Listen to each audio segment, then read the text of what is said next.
А сейчас мы перейдем к следующему виду наведения. И я хотел бы продемонстрировать вам один из интересных методов, который называется метод пантомимы.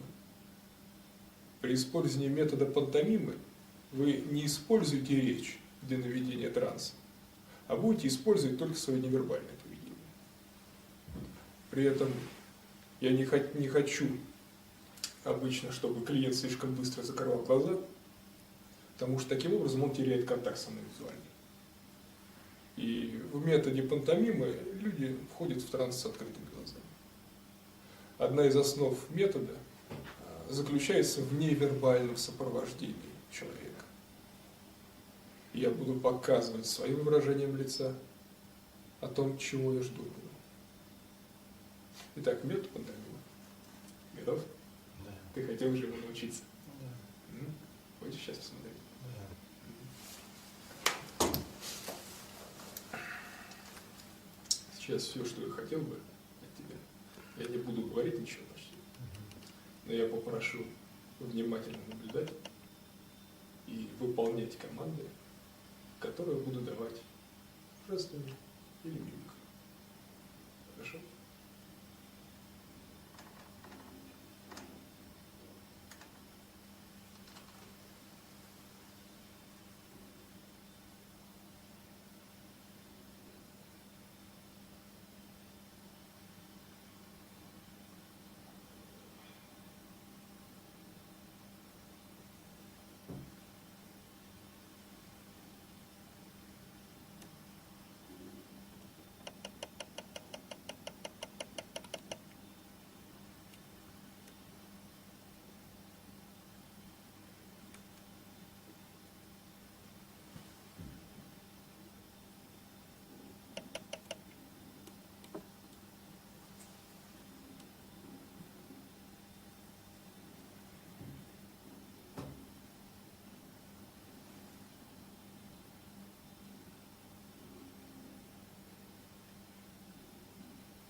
Понравилось? Да. Сейчас вы видели метод пантомимы. Одна из вещей, которые я хотел сделать, это приоткрыть глаза Но, как вы видели, зрачки у Андрея поднимались наверх, закатывались за веки. Вот, и он сохранял каталепсию век, они были закрыты. Вот, что в таком методе именно вот эти вот вещи, они ставят некоторый барьер в том, чтобы давать дальнейшие рекомендации. Потому что при закрытых глазах, отсутствии визуального канала и аудиального, достаточно трудно давать дальнейшие рекомендации.